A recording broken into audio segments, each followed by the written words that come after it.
Welcome, friends, to Breakfast in the Ruins, a Michael Moorcock-flavoured podcast.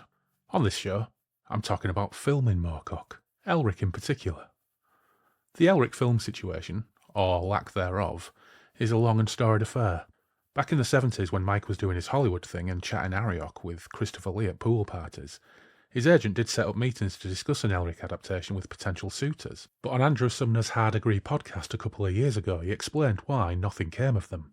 He said, "I wasn't trying to sell Elric at that time. I didn't really want to, because in those days the effects always took over the film. You couldn't help it. It was the way they were made. All the money went into Harryhausen, as it were, and there wasn't anything much less for actual acting actors."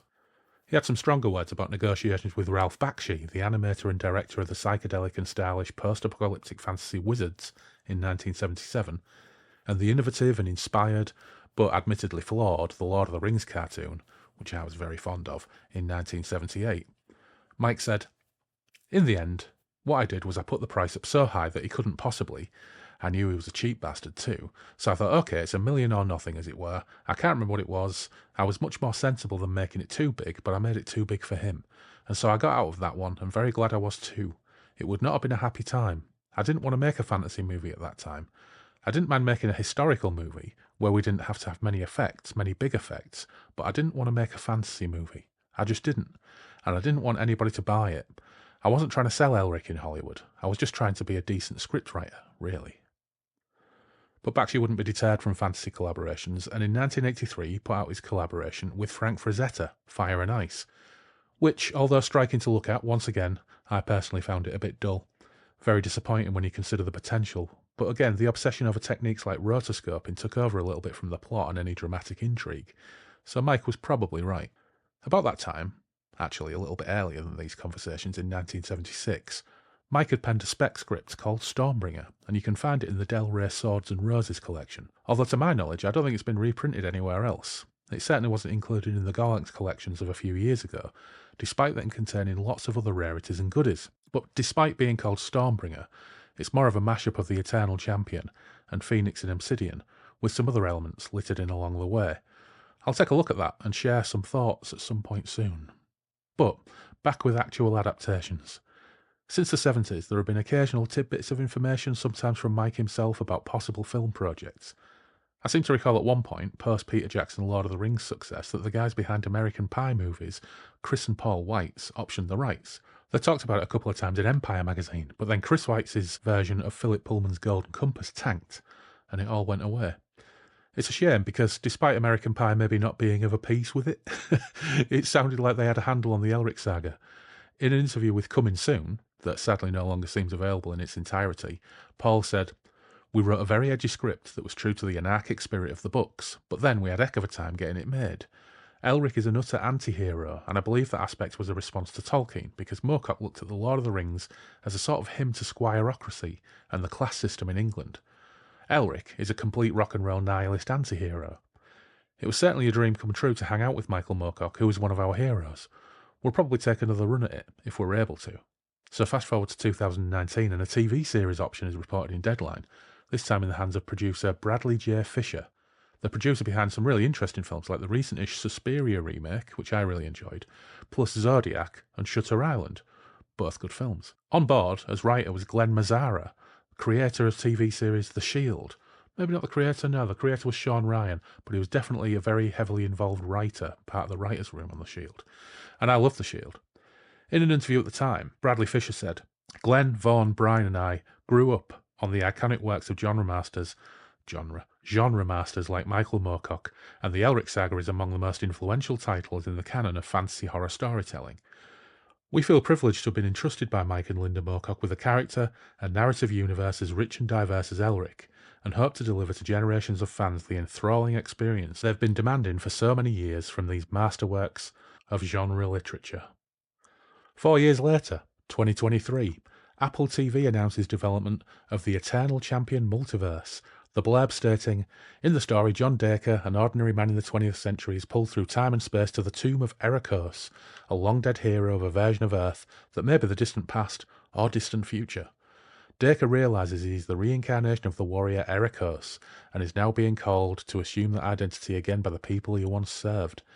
Dacre also sees memories of other lives he's lived or will live and realises he is one of many incarnations of the Eternal Champion, a key figure in the mythology of Michael Moorcock's multiverse. At the time, Mike did say in an interview that the BBC had relinquished the rights to the Runestaff series they were planning to lay the way for Hawkmoon's inclusion in that series, so perhaps the same occurred with Fisher and Elric. Who knows? And as recently as October 2022, David S. Goyer, writer of a gazillion comic book movies including the Christopher Nolan Batman trilogy, and he also wrote and directed Blade Trinity, so it's not all hits, was reported in Variety as working with Foundation writer Dana Jackson on developing sci-fi author Michael Moorcock's The Eternal Champion and Von Beck books into a suite of interlinked dramatic series for Skydance and Apple. The article says, Goyer notes that before the multiverse became all the rage, Moorcock invented the concept with many of his stories centering around Elric, a hero doomed to be reborn again and again on different planes. He is cursed to always remember his previous incarnations, and sometimes those incarnations are female as well. Sometimes it's male, sometimes it's female, spanning different races, Goyer said, and until he can heal the world's pain, he's going to continue this quest. Then, just 13 days before the time of recording this, Goyer said on a Foundation Reddit where he's quite active, Eternal Champion is unfortunately DOA. And he's moved on to the Murderbot Diaries, which is just about complete and due out in a couple of months. So that one's gone by the wayside too. One to ask Mike about next time we speak perhaps, but the wait just goes on for that big budget licensed spectacular. Even the clout of Apple and Skydance Studios failed to bring it to fruition. Elric and the Moorcock Hoover in general isn't alone in this interminable limbo though. Over the years, there have been other properties out there like 2000 AD characters Johnny Alpha and Rogue Trooper that have had tantalising hints of films dangled, but nothing coming of them. What they have had, though, is fan films. Even the world of Judge Dredd was the subject of the excellent fan film about Judge Minty between formal adaptations. So, enter into this conversation Chris Pryor. A few months ago, I was on Instagram and the algorithm worked for once, suggesting I follow the account Elric_fan_film. So I dropped the account a follow and a message and had a quick chat to the man behind it, and lo, a podcast has followed. So throw the landlord a silver dragon, quaff some breakfast wine, and join us as we talk about actually filming Elric.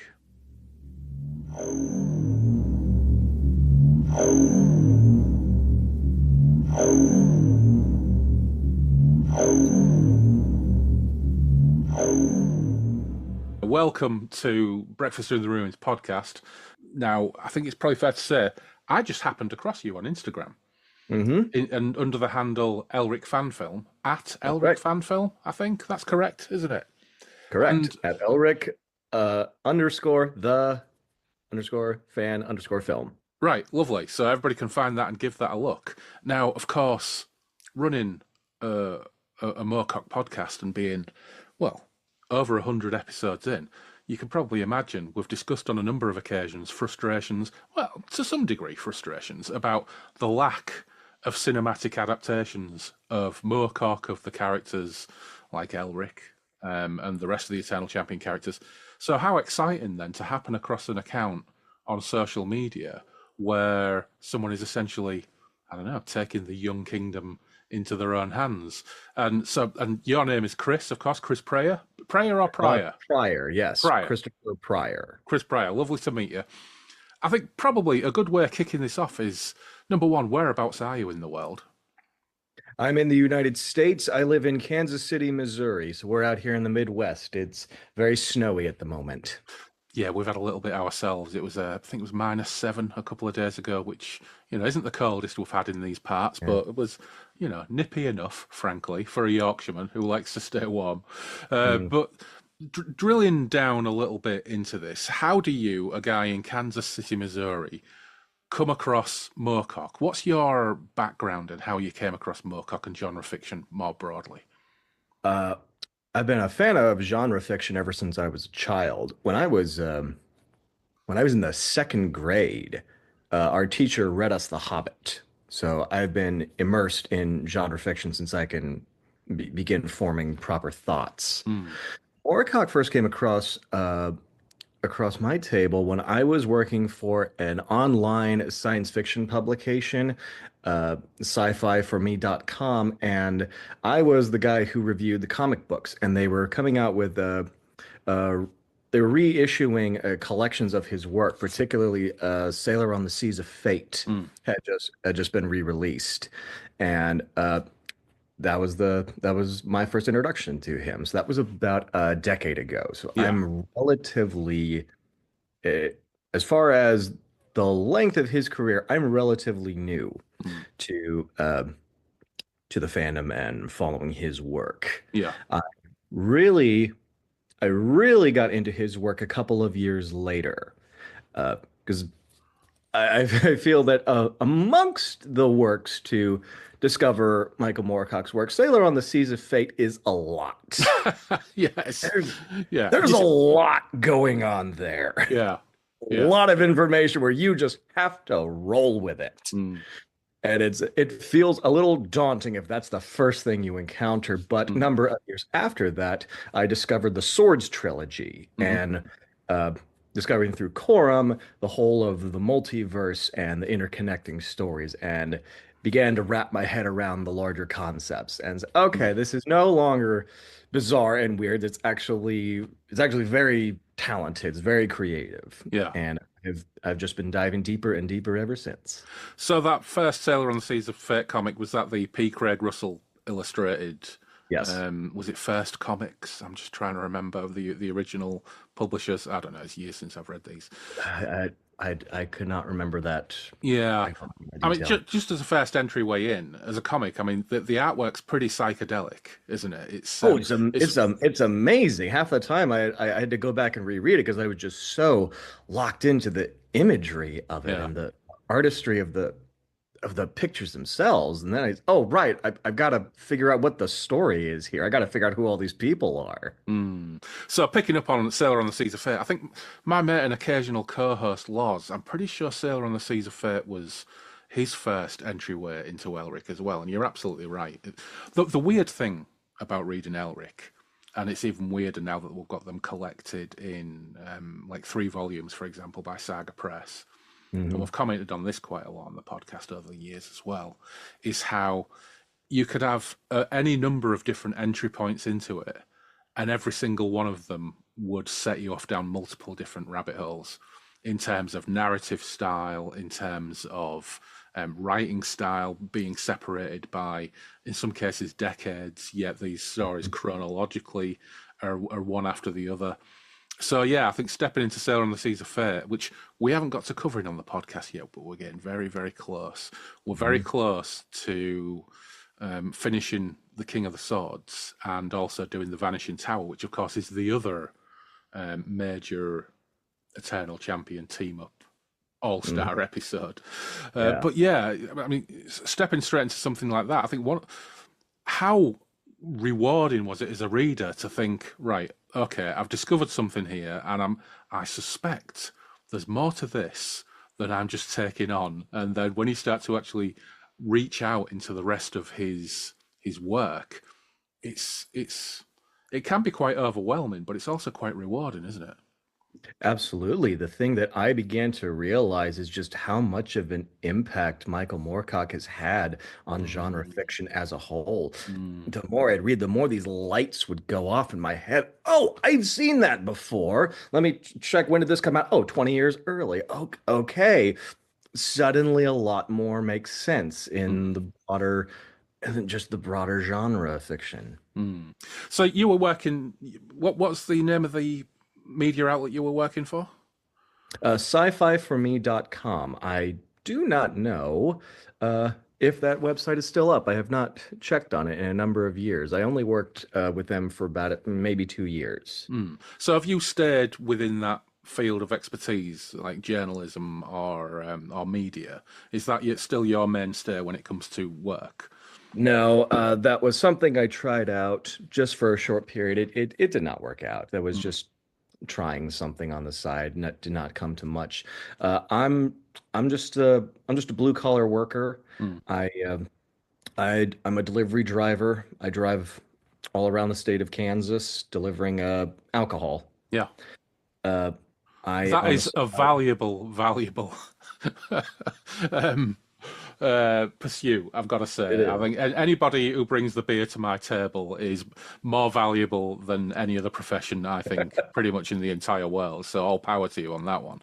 Well, So, that's how I put food on the table. But on the side, I'm an actor. My degree is in theater, and I am for the past 2 years I've been training as a stuntman, which is how I got into the process of putting together a fan film about Elric. yeah. So before we get to that, Hmm. you've just touched on it a little bit, but uh, we know that Mike hasn't had a formal TV or movie adaptation of his fantasy work. Obviously, we've had the final program, and he and Jim Cawthorne worked on The Land That Time Forgot. There was an Elric script in the 70s, which I think is in one of the Gollancz collections, which isn't that is not very Elric-y. It's a little bit more. It's got airships in it and all sorts of things like that. But anyway, that aside, how do you feel more broadly about his underlying presence and influence in the world of fantasy TV and film? Because it's shot through almost everything, isn't It it? has, yeah. It's almost getting to the point where I wonder if the final product can live up to the expectations of Mm, the decades we've had of wondering to see what it looks like. I feel that the the collected realm of imaginations has so built up Moorcock's world that to try to bring it down into a production that is doable and financially responsible uh, would just feel very complicated. I had the opportunity to uh, chat with a man a couple months ago. I've completely lost the chat logs, uh, but it's his job to take IP or upcoming projects and try to pitch them mm, to studios. And a number of years ago, he worked on trying to get an Elric animated project put through. mm, Uh, they said just the landscape at the time and even now is just so complicated because Moorcock's work, particularly Elric, is large. mm, It's very big and it has spawned so many things that have borrowed from it, paid mm, homage to it, that it needs to stand out and be distinct. mm. And the fact that so many people have borrowed from from Moorcock's multiverse makes that a little difficult now to make it its own thing because it feels so Yeah. much like all of the children of those stories that have gone up and been propagated. Mm, Elric simultaneously feels very familiar, like you've seen it before, but simultaneously very different. mm. It's like you're hearing a distant echo of something. Mm, it's a really intriguing conundrum, isn't it? Because we've come close on a few occasions to getting these Elric adaptations, and they always seem to slip away again. And I think the currently, I think it's there's a guy who works for Apple TV currently on the Foundation series. Who I think the last time Mike talked about it, which was probably a couple of years ago, he was had pitched and was in the process of developing an Eternal Champion TV series for Mhm. Apple TV, which led to the people who had the rights to the History of the Rune Staff series, who were supposed to be developing that for the BBC, handing the rights back, which was, when you're a fan, you think, right, History of the Rune Staff is a TV series. Number one, it could be really fucking terrible. But number two, oh, there's a little bit of potential for something special there because it is so out there and so weird. But of course, all that's gone back. And it's always the case. And I think it's a real conundrum that somebody has got to solve. And it'd be lovely to hear your thoughts on this. But how do you avoid the John Carter trap of producing something which is so faithful to the source material that people go to the cinema and see it and say, I've seen all of this before? I think to a certain extent with Elric, I think you're to some degree protected from that because of the nature of the character, but it's still a really massive risk, isn't it? Absolutely. I think it is anytime you take on a project to where you care about the source material so Mm, much. Uh, in a way, it feels very precious. And that's the real trap. mm, Is the things that really resonated with you and you want to portray that emotion, um, when you cross genre lines, you need to make adjustments for that. And it Mm, hurts to throw away the things that you think will resonate with anyone.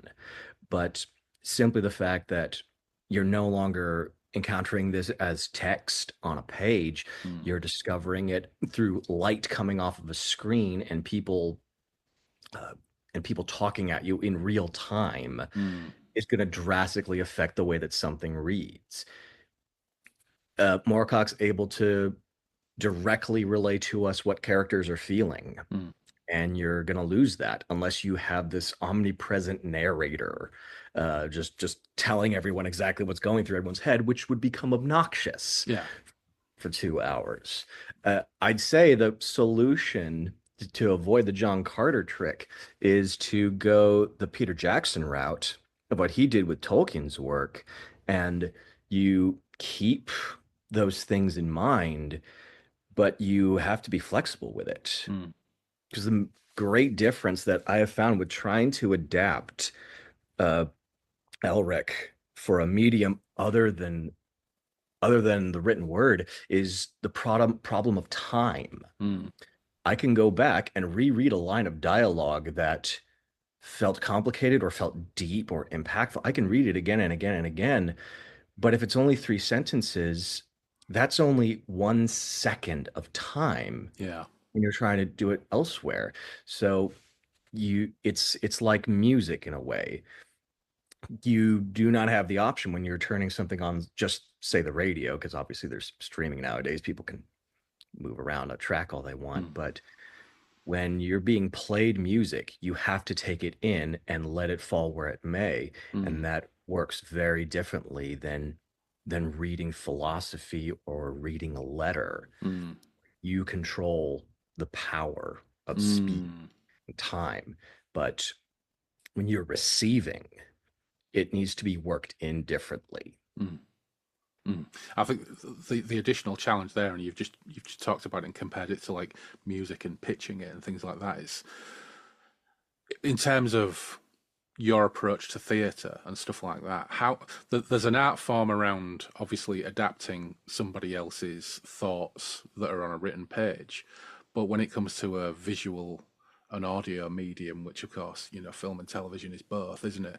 It's there's a real challenge around not just interpreting something, but actually making it a movie, making it a story that works for 90 minutes or 80 minutes or 120 minutes or whatever it is. And how much of a challenge does that become? Now, let's dial it back a little bit in terms of your process. At what point did you think, right, you know what? Fuck it. I want to make an Elric fan film. How did that come about? Gradually, it was not one day I sat down, I was going to do this. I said that I've been training for 2 years as a stunt performer. Mm, And one of the projects that we put together as a team was we were going to put together choreography bits that we could film, and they were going to be based off of IP that mm, was recognizable to the public, so we could put that out on social media and get some people to start to like us because there's not a whole lot of stunt performers out in Kansas. right. We're kind of the premier team out here, and we wanted to let people know that we're out here. And so that was our tactic, was making something that people recognize, like a video game or a movie or superheroes or something, and do a quick little fight scene we could film, and everyone was going to assign one that they're going to do. My specialty is swords. Mm, I've been training in sword play for about a decade now. So that's the route that I went in. yeah. And initially, the IP that for me was recognizable was The Witcher. I Mm, thought I'll grab a gray wig and a sword and it'll be a Witcher fight. It won't look amazing, but it'll be recognizable enough and people will be able to say, "Hey, cool Witcher sword fight." mm, Uh, once we filmed a few of those, we thought, okay, now let's take us to the next step. Let's find some actual locations and make these look a little bit better. Let's shoot them again. And my problem is I have to find medieval looking locations mm. in a place that doesn't have a whole lot of that. What is the geography like in Missouri for someone who comes from the north of England? Missouri is mostly hill country for the northern part. For the south, it's woodlands and lake. Mm. We have the lakes of the Ozarks are down there. Right. Okay.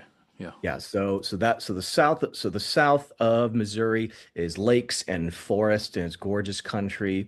Up in the north, it's mostly hills. If you go west into Kansas, you get some hills. You get like the Flint Hills are very very rugged areas and a lot of plains, Mm. a lot of open plains.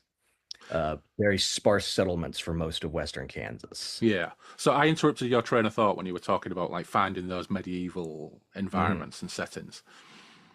Well, it was out in western Kansas. There happens to be uh, an 18th century Spanish fort, the remains of it, called Coronado Heights. It's about a 3 hour drive from Kansas City. Pretty straight line. And I decided to go and visit that with two of my fellow stunt performers, and we thought it was amazing. Mm. The walls of the main fort are about maybe 12 to 15 feet high, and then there's a tower that's an extra 6 feet high. It's on a hill surrounded by trees. It looks really, really neat, and we thought this is where we've got to do it. Mm. We gotta make this happen out here. Then we thought, well, what if we bring in some of the local filmmakers to bring in their camera work to make these scenes look really, really cool? Mm. So we brought in a man named Jason Turner. He's a local filmmaker here. He's got his own original project. Particularly, he likes cyberpunk stories. He's working Mm. on one called The Iron Detective, which is very neat. It's online. You can find that at Iron Detective. Ah, I'll look that up. Yeah. Mhm.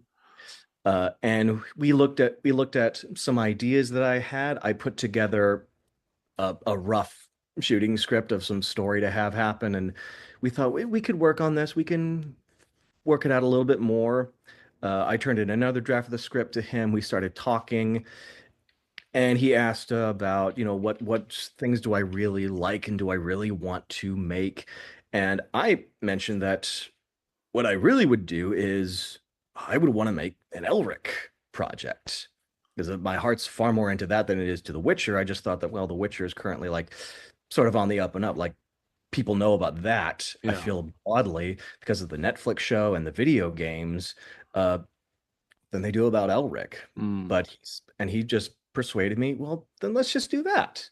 If there isn't one for people to instantly relate to, let's just make it and we'll make them aware of it. Mm. And I could not argue with that because like if I'm going to put something out there that's going to draw people's attention, I would rather it draw their attention and make them aware of something bigger. Mm. Like, because there's plenty of Witcher fan films out there and like they're fun. Yeah. And it's just sort of adding to something you already know. Sure. Whereas if you Yeah. put together a proper Elric project, it's a much smaller pool that you're dropping into. And if Mm. people can become aware of that, that could draw them into something much bigger than they're already aware of. So you've hooked up with Jason, and I've Hmm. looked up Iron Detective, by the way, and I can't find anywhere to view it in the UK. So if Jason has any tips, do let me know. But you've hooked up with Okay. Jason, you've drafted a couple of drafts of a script, you've found a location, and now you've had this conversation with Jason. He's supported and encouraged your idea of switching to an Elric focus. So how Hmm. did that set your brain racing in terms of redeveloping the script and then resetting your brain on all the possibilities? It was like going from first to fifth gear Mm. right away. It was just opening up a floodgate of now I can do whatever I want. And then I had to put the brakes on because no, you can't, because a lot of the stuff that makes Elric really cool would be very expensive and you don't have a lot of money. Yeah. Yeah. So I could do whatever I want. I could tell the stories that we've never seen on the screen before. Except, well, no, because you would probably want some dragons in there, and you have to, find someone who has the time to CGI you some dragons, and Mm. you probably want a dreaming city, and that's gonna take a lot of money. So it Mm. became an idea of trying to find a stripped down Elric story, as one of those a smaller style Mm. of Elric, and suddenly. as averse to just a typical mercenary look for my character, I suddenly realized, well, I don't really look like Elric.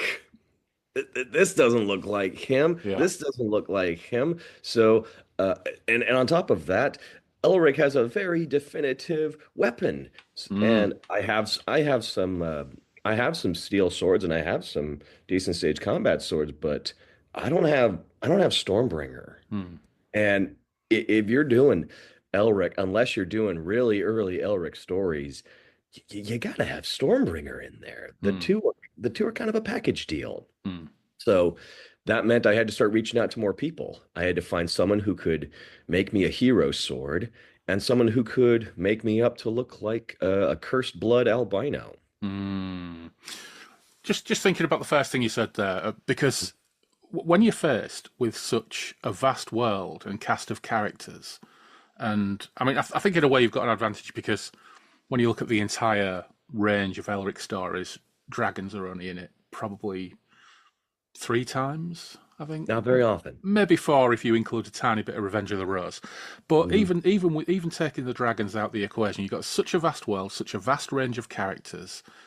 How did you set about actually picking and choosing those elements that you would use, refining it down and focusing on a manageable story for the length of film that you're looking at?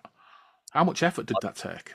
A lot, lots of drafts, lots Mm, of redoing it, taking what I'd already written, seeing if I could just adapt it one for one, seeing if it was interesting enough because okay, it still works as a just a fun sword and sorcery little story, but does it is it going to appeal to Elric fans mm, who've been waiting for this? Is that enough? Suddenly there's this idea that I not only want to draw people into it and have make it be something they enjoy, but I want to make something that the people who are familiar with this character will enjoy. mm, mm, And that the thing that's of an advantage is that Michael Moorcock wrote so many different types of stories with Elric. He mm, wrote some kind of silly ones like when Elric goes to the end of time. I mm. find myself laughing very hysterically throughout that whole Yeah. adventure.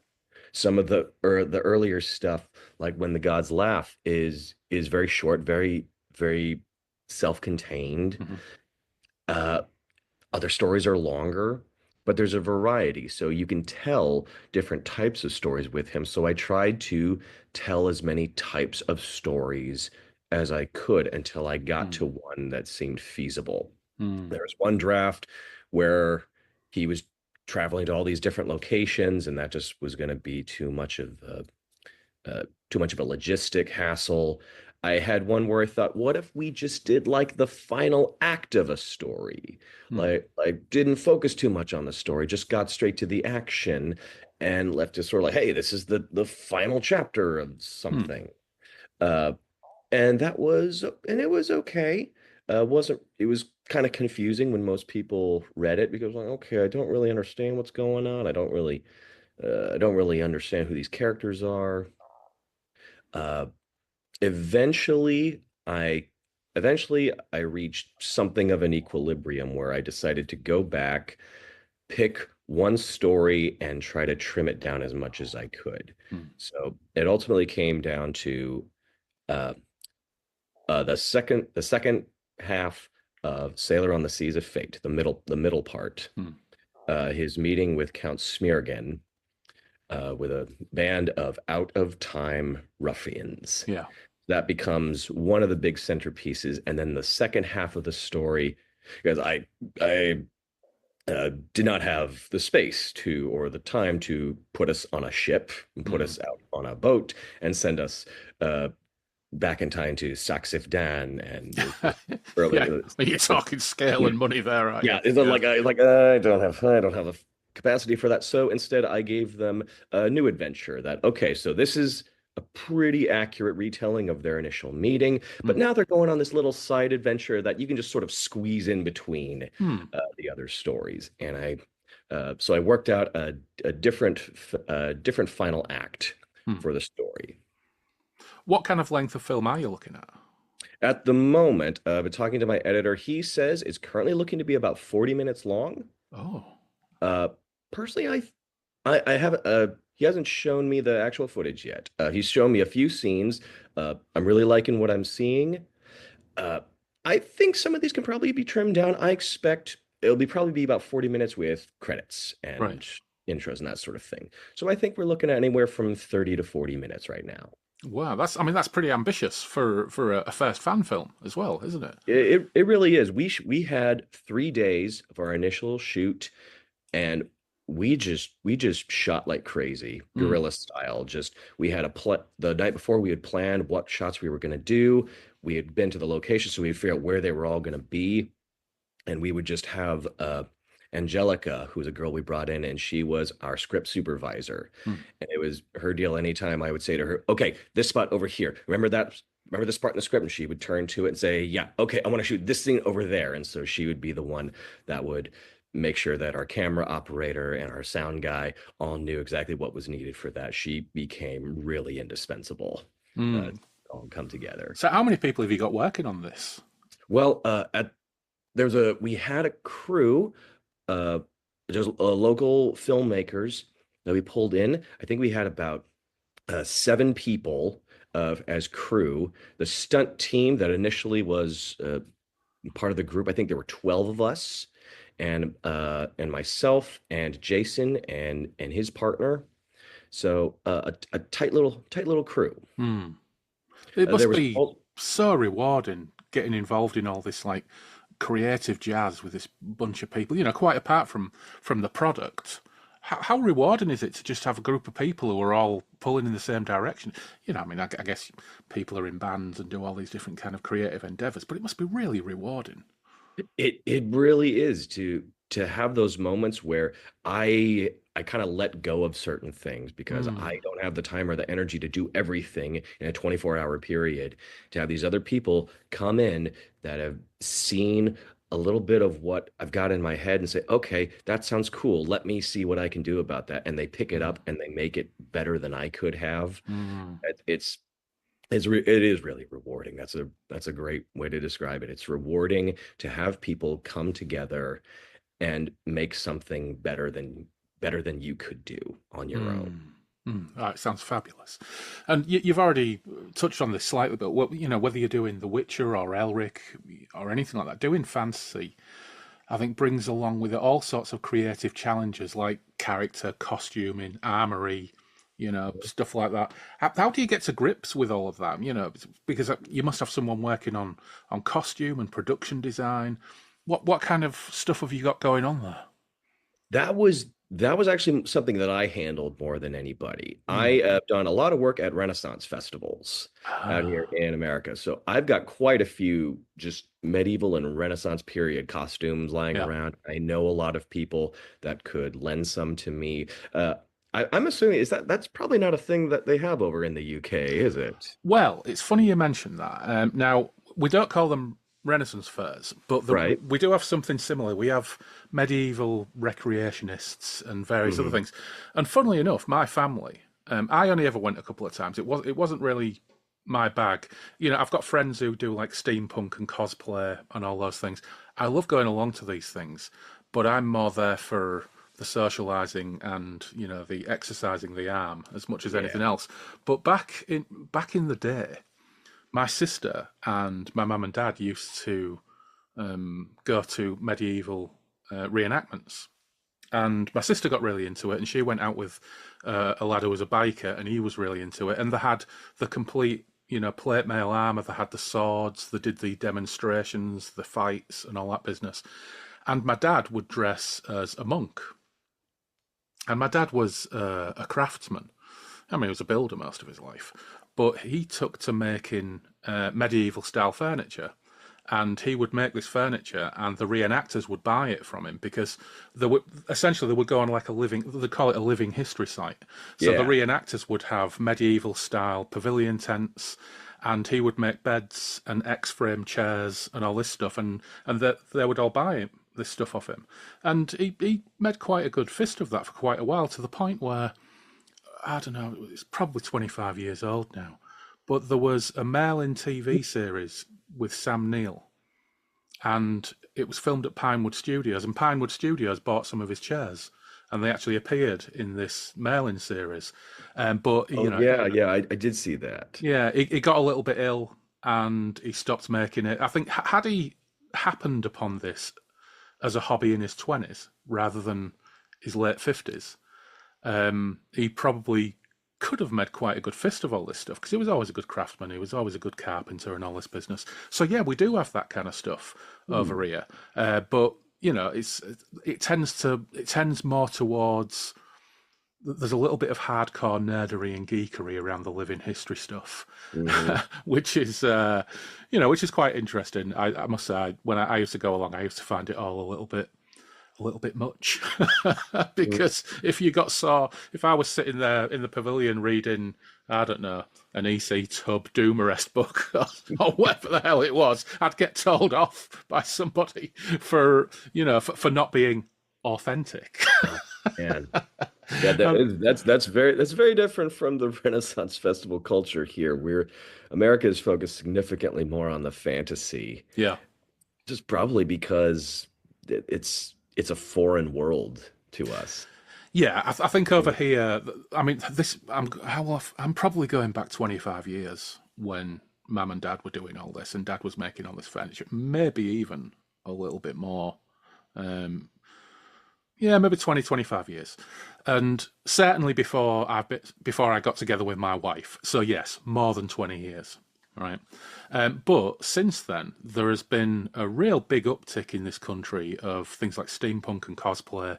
Hmm. So I think there is a significant overlap with a lot of this stuff now, and every year, in fact, we'll be there in a little bit over a month. Every year, we go along with our friends Stu and Sarah to an annual science fiction and fantasy get together at a British holiday resort called Great Yarmouth, which is a wonderfully run-down Victorian seaside resort with that great mixture of urban decay, poverty, ice creams, fish and chips, all and some decent pubs. And we go there every year, and they do all the dressing up. So she's Sarah is a really excellent craft person herself. She makes all of her own costumes. So one year she'll be steampunk Judge Dredd. Another year she'll be steampunk Mandalorian. There's always a steampunk element to it all. Uh, And you go there, and the people are dressed up as. I think it's there's less straight fantasy these days. I mean, in the past we've been there, and there have been cosplay specialist in chainmail bikinis, the works. But mhm. it's got a little bit more localized now, and it edges a little bit more towards more popular modern science fiction, I suppose. But we just go for the crack. It's an opportunity to spend a long weekend in a trailer on a trailer park with a table full of booze in a run-down Victorian seaside town, whilst you and Nice. Sarah do all the dressing up, and we're just there for the crack. So Yeah. we do have those kind of things, but there isn't anything that occupies a space quite like the American Renaissance Fair. Yeah, Hmm. probably because it's always fucking raining here. As much as anything else. So Uh, it would get washed out all the time. But uh, if we had Renaissance fairs, I would love to go down the fair and wander around and buy some tat and eat some giant frankfurters and drink from enormous steins. That'd be right up my street. But yeah, sadly, we yeah, don't have anything quite like that. that is a shame. Mm. So you've got all this stuff going on. Yeah. So you were talking about. So you've got an armorer, a sword guy to do you a Yeah. Stormbringer as well. So, I had recently my stunt group. We had just done a Batman fan film, with Jason, called Batman Hellblazed. Mm. It's Batman and the Joker get sucked into a portal to hell, because John Constantine mucked up a little bit. Nice. Now he's more worried that, oh boy, I got to get Batman back because otherwise he'll probably find his way back and he's gonna be mad at me. Yeah. And Constantine was played by a man named Tim Hinsala, who was a local actor as well as a master swordsmith. And it Ah, turns out, once I was said, hey, reach out to this guy. He makes swords and he can make you a hero sword, or he can make you some aluminum swords that will actually hold up in the fight scenes. mm, So I reached out to him, and it turns out he's a massive Michael Moorcock and Elric fan. oh, So we incredible. start, yeah, so we start bonding over that. And we start putting ideas together. And he is very generous with his prices for me, understanding that I am pretty much pulling this all out of my own savings. Uh, because this for him becomes another project that he has always wanted to do. He had applied his work to be taken up by the Lord of the Rings when that film was being made, when the Chronicles of Narnia movies were being made. But every time that they saw his stuff, they always were like, "Oh, we love this stuff. That's really great. We already have a guy." Yeah. He was always just a little bit late in submitting and figuring out who I have to contact Mm, and show them my stuff. So he never had the opportunity to work on those really fantastic projects that he wanted to. mm. Now he gets the opportunity to design the Stormbringer that he's always wanted to. So it becomes a fun project for him as well. And that puts extra pressure on me because now it's no longer just, well, I'm the only guy in this group who really knows what Elric is. I got to wonder about the fans out there, which I don't even know if it'll reach them. Now it's like, no, no, I brought this guy in and he's really committed to this being a good project too. So, okay, I gotta strap down and I gotta make this good now. I gotta make this good, not just for me. I gotta make it good for him too. Mm. I want to help him fulfill some of his dream. And so I have it right here. We put Oh, together oh, this nice. bad thing. So this is Stormbringer as it appears in our film. And this is a very Oh, it's a big long. fella. This is a long one. Yeah, Yeah. wonderful. What I'll do is I'll take a screen grab of you holding that, and I'll include it when I put Yes. in the show notes when I put the podcast out. That looks absolutely fabulous. This is a Damascus steel blade. So in close-ups, you can see the wavy patterns. It doesn't show up very well on my camera here. Yeah. In close-ups, it shows up very well. He's created these runes that run down the Mm, shield here, which if you kind of squint a little bit, they look like a distortion of the name Stormbringer itself. mm, wonderful. We we have cast the pommel and the guard in brass. My desire for that, rather than having them black, was there's a line in Fortress of the Pearl where the local urchin boy is fiddling around with Elric's stuff. Elric's lying nearly dead on a couch, and the little kid goes up to Stormy like, "Oh, what's that?" He's like, "Oh, you don't want to touch that, kid. Oh, that's trouble." And he mentions that there is a legend that the pommel of Stormbringer had been replaced at some point, which is a Mm, reference to the Dragon and the Sword in the Eternal Champion story arc. yeah. And I wanted to pay some sort of homage to that the pommel and the blade looked a little bit different. So we decided Mm, to cast in bronze, but having everything be black and just the pommel be bronze, we thought would look a little dumb. So yeah. we also cast the cross guard in bronze, and we've incorporated nice little chaos star pattern in there as well. Yeah. It's beautiful. These things here, these little just right there at the ends, those little arrows, that got so annoying with my wig. When I had the long hair of Elric, there was a couple bits of choreography where I have to turn around rapidly and swing the sword, and it kept getting caught in these little barbs here. Yeah. And it got to the point where I was just changing choreography on the fly too. So I didn't get the cool spinning kick move. I didn't get the cool spin. I didn't get to do that as much because I would come around and tangled up in my own hair. Yeah.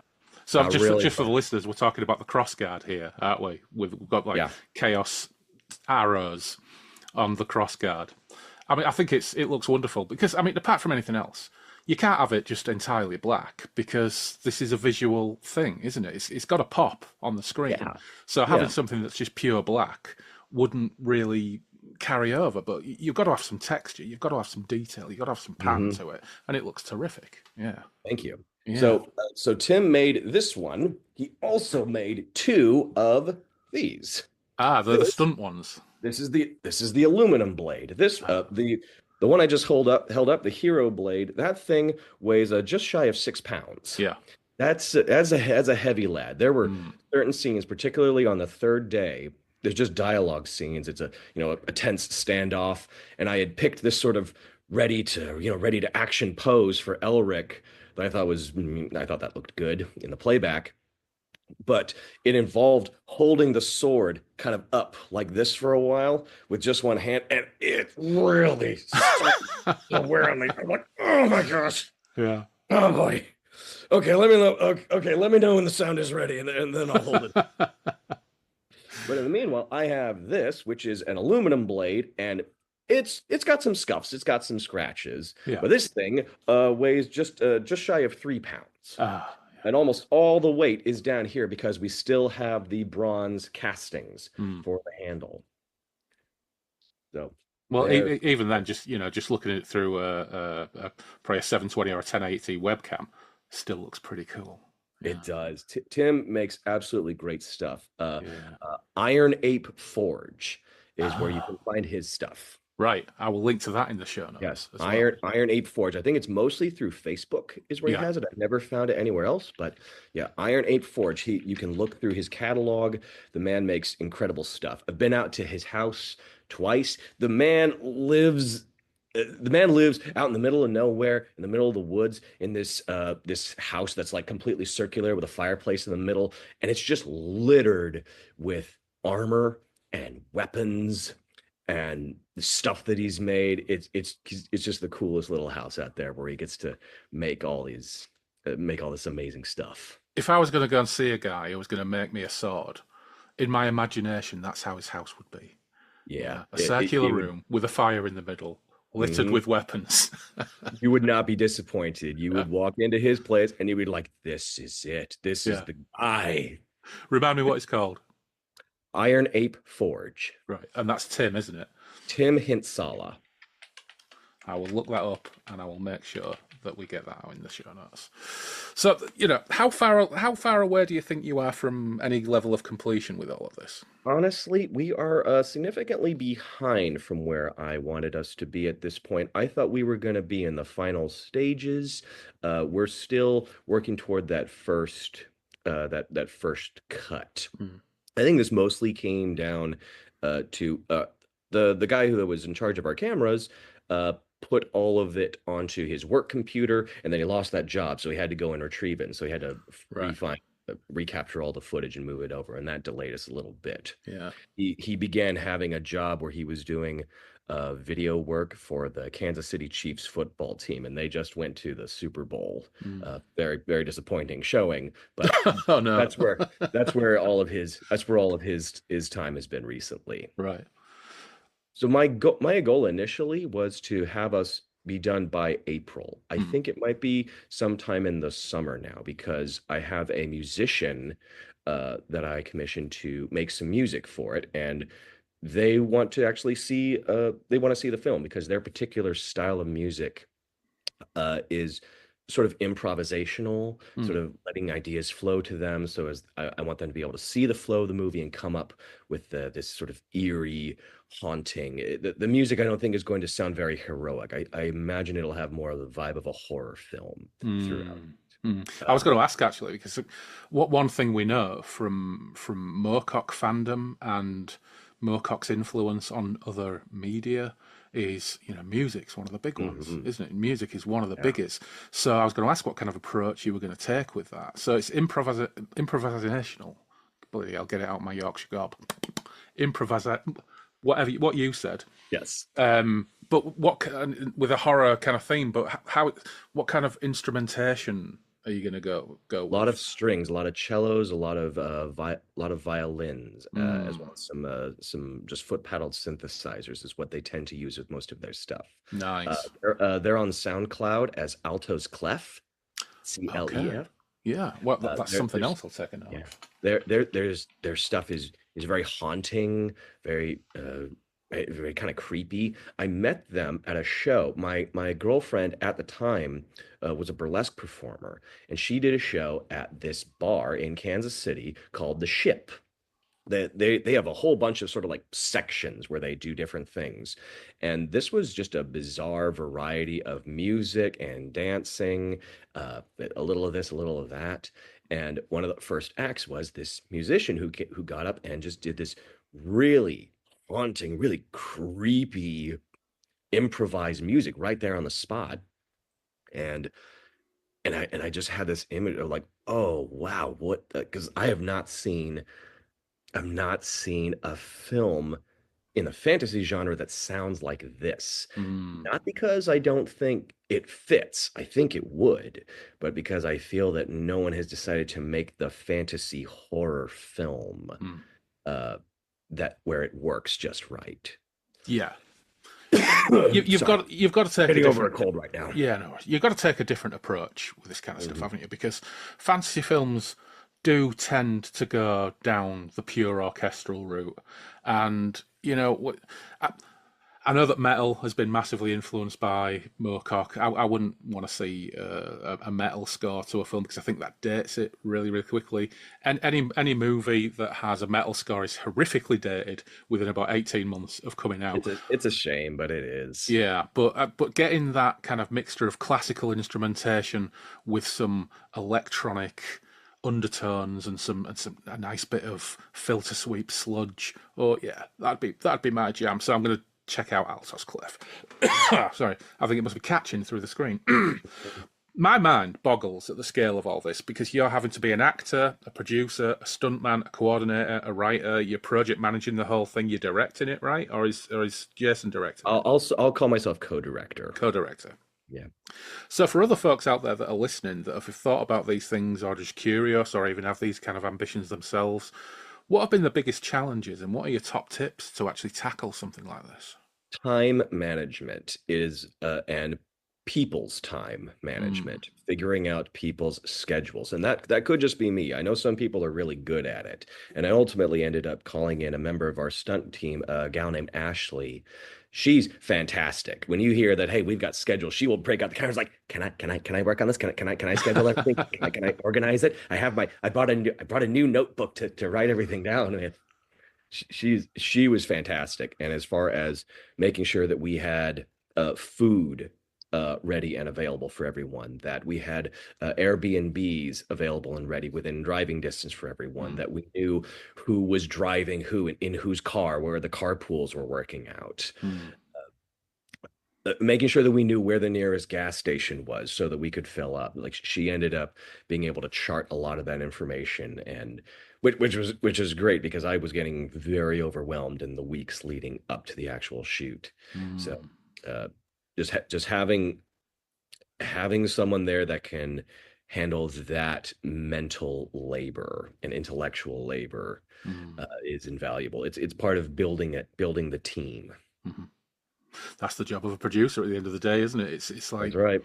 drawing Hmm. all the strings together and making it all work. Well, you know what? It's all so exciting, and I can't wait to hear more about the progress and see the final result. But I've got to ask because I think everybody who's creative and everybody who gets involved in anything, most people are starter finishers, which is great. But even starter finishers have 1 or more% of their brain cells thinking about what's next. Hmm. So, where's your brain on that? Once this is all complete, how much of your brain is now thinking about what's next? Oh, a significant portion is already thinking. I've already finished my first draft of a potential Elric pilot Mm, to try to pitch around and see if there's anyone I can get to bite and use this project as a proof of concept that I can make something, it looks interesting, and it looks different mm, enough. Different enough that it's not going to blend in with the Witcher stuff, that it's not going to be too similar to things where it's not worth it. It's just going to get lost in the scuffle, but unique enough that it pops and mm, somebody wants to get in on it. So I've mm, already done my first draft of that, and now I'm just in the process of trying to make it, uh, trying to make that more feasible. mm. That would work because that pilot is currently beyond what I can do. Yeah. Just the sets alone is beyond what I'm currently capable of making happening. Mm. You know what? It's a shame we don't live in a different time because I've just recently been reading a book. It was kickstarted, or I think I did it through Backer Kit.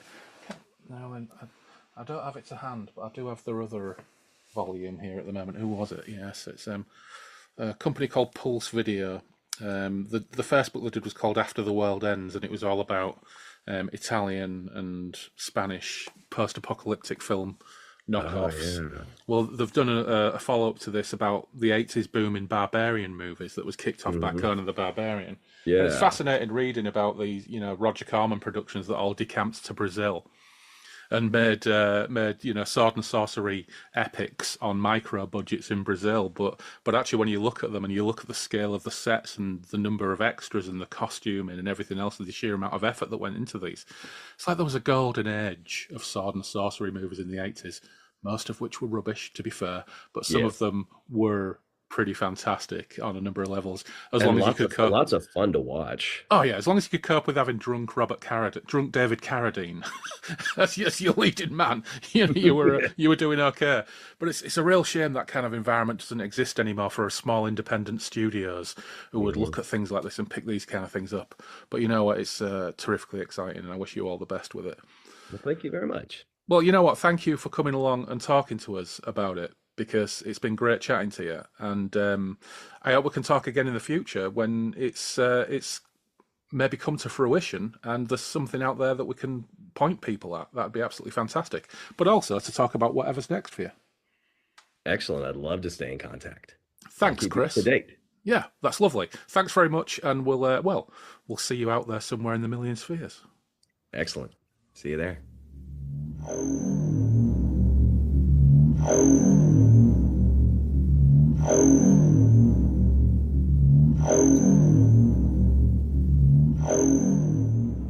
Many thanks to Chris for taking the time to join me and having the patience to weather some technical issues along the way.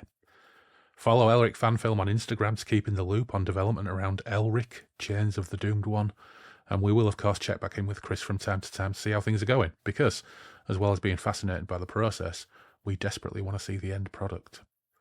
Check out the music of Altos Cliff, that's ALTOSCLIFF, on SoundCloud, and Chris's recommendation in terms of the music that drew him to Altos Cliff is Analog Clown Goes to the Met, brackets, serious, close brackets.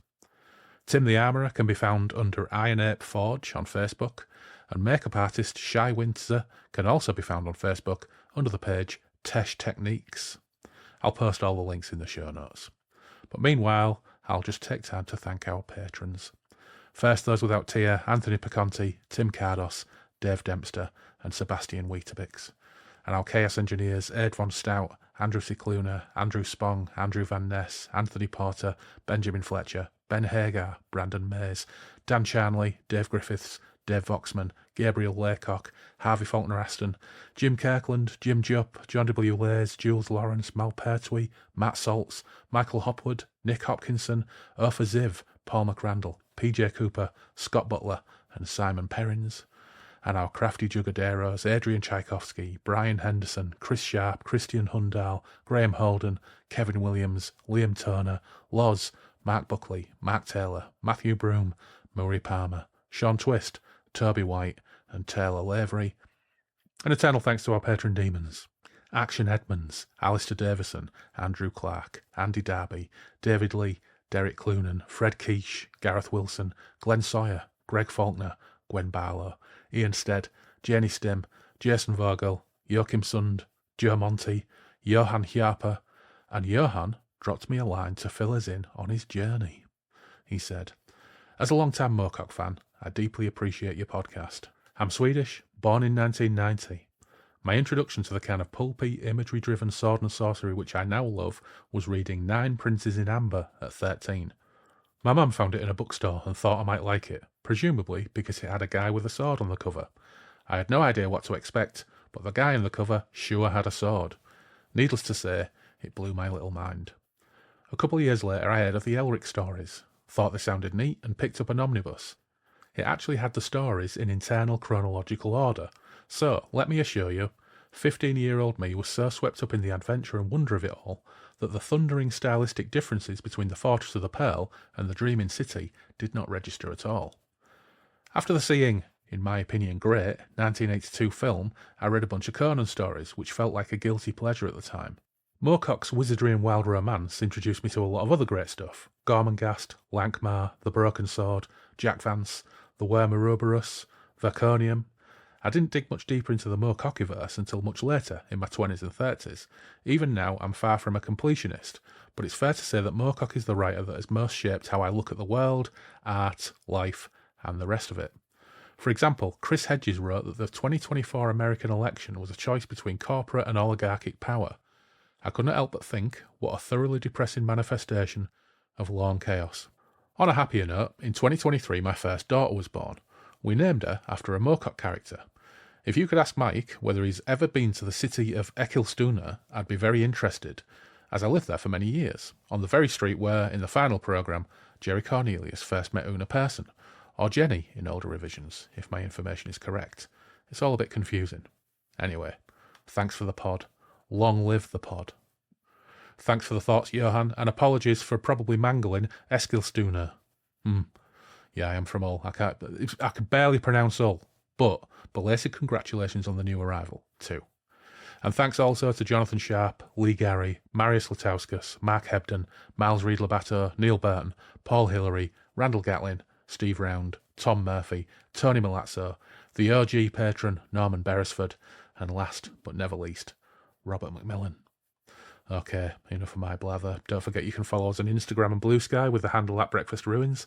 You can email us at breakfastruins@outlook.com. The webpage is breakfastintheruins.com. BICR Breakfast in the Ruins Radio is live on Radio Garden or via the web player at breakfastintheruinsradio.blogspot.com. We have our Patreon page too, of course, and there are a few extra odds and sods on there. But until next time, take care, stay safe, and we will meet again soon on the Moonbeam Roads.